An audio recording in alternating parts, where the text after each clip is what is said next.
Alors, dans cette vidéo, je te montre comment tu dois stabiliser ton gel d'aloe vera pour avoir des préparations stables.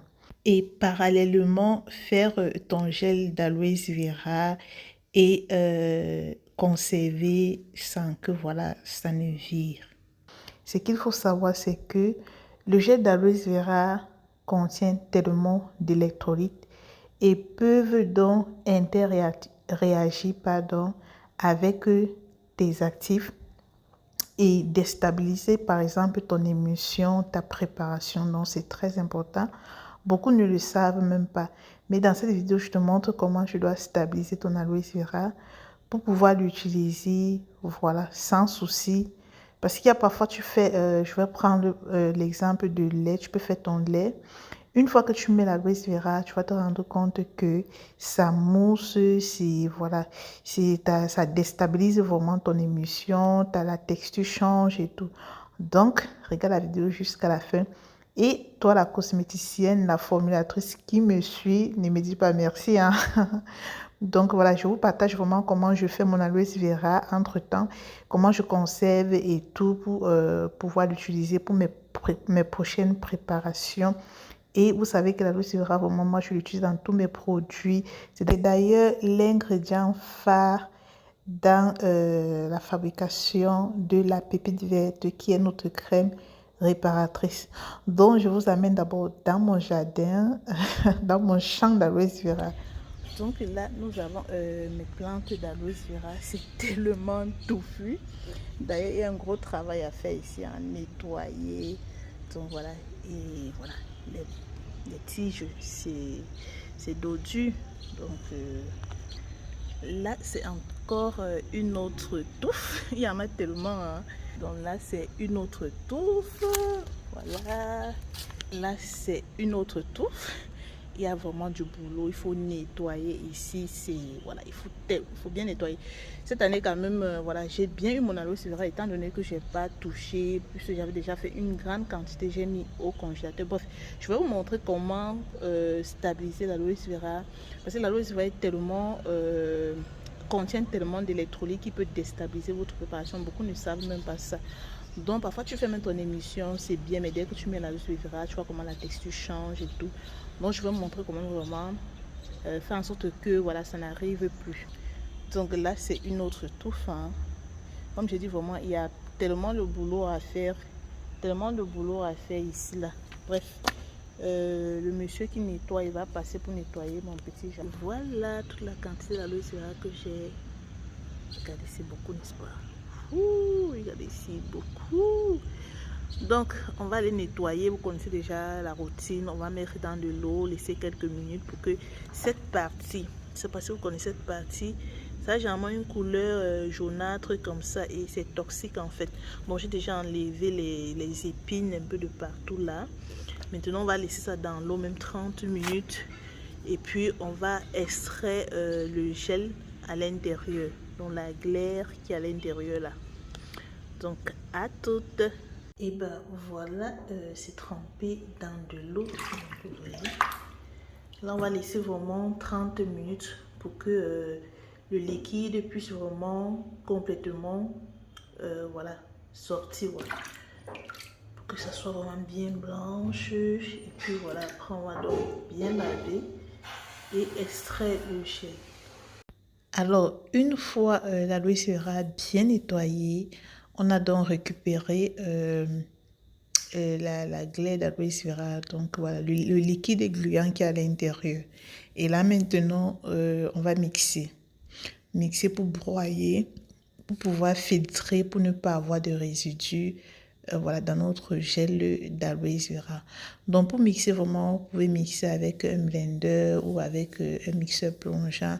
Bref, vous utilisez vraiment ce que vous avez comme mixeur pour mixer votre plante. Donc voilà ce qu'on obtient.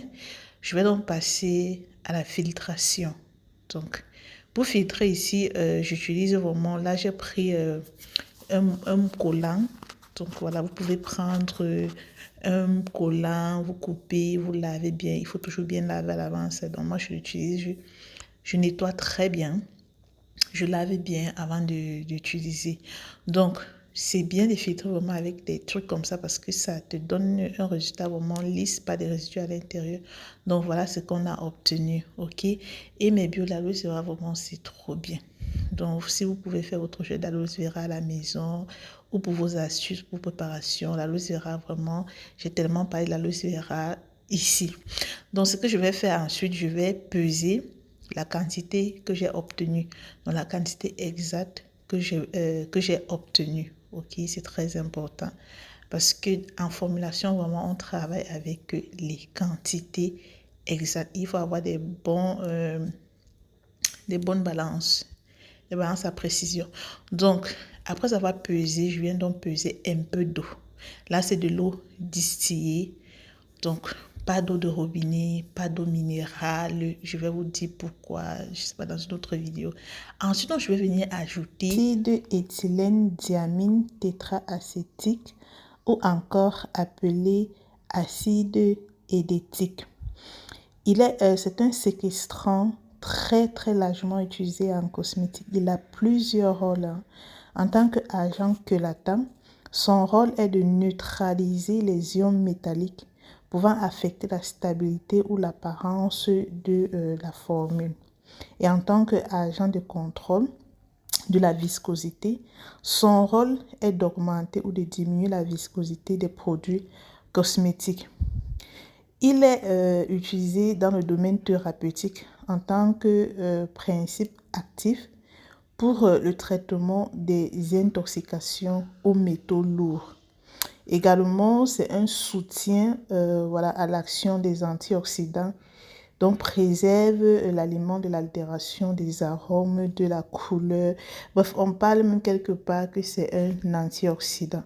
Donc, vraiment, quand tu le mets par exemple, là, dans notre jet d'aloe vera, ça va donc venir vraiment capter, donc séquestrer, donc capter, vous comprenez, non? Donc, fixer vraiment les ions qui sont libres dans la solution.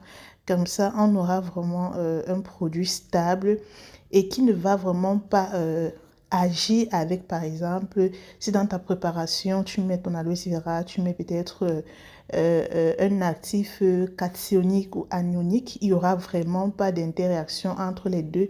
Donc, chaque actif sera vraiment libre dans sa préparation, dans la préparation et va jouer son rôle. Ok, donc c'est vraiment très important. Donc là, j'ai mélangé, j'ai fait fondre cela dans de l'eau distillée, j'ai bien mélangé. Ça a complètement fondu et puis j'ai rajouté dans ma préparation, j'ai mixé énergiquement à la main. Donc, voilà le résultat que j'obtiens. Donc, les chélateurs sont vraiment très importants. C'est l'élément qui va vraiment venir chelater, qui va venir vraiment capter, emprisonner tous les électrons libres contenus dans l'aloe vera. Là, je fais mes petits pots. Donc, c'est pour ma conservation. Je pèse vraiment les quantités exactes que je vais utiliser pour mes préparations. Beaucoup plus pour la pépite verte. Donc, j'utilise et je pèse. Et puis voilà, je vais conserver cela au congélateur pour que ça garde sa même couleur. Donc déjà, ce qu'il faut savoir, c'est que l'aloe vera ne garde pas cette couleur. Quand tu laisses à l'air libre, ça vit au marron. Pour ceux qui utilisent l'aloe vera d'Amazon, vous savez que c'est marron. Donc c'était ça en fait, c'est voilà le résultat quand je fabrique ma pépite verte. Et aussi, je ne sais pas si je vais faire une vidéo parce que j'ai également fait la poudre d'aloe vera. J'ai pris une partie, j'ai fait la poudre d'aloe vera que voilà, j'utilise également dans ma préparation pour avoir cette coloration et tout. Donc, c'était un petit secret de la cosmétique que voilà, je me suis dit pourquoi pas partager avec vous pour celles qui formulent à la maison, qui se battent, ok? Parce que vous ne verrez personne vous montrer ceci sur la toile. Allez, n'hésitez pas à vous abonner. On se dit à très bientôt. Bisous.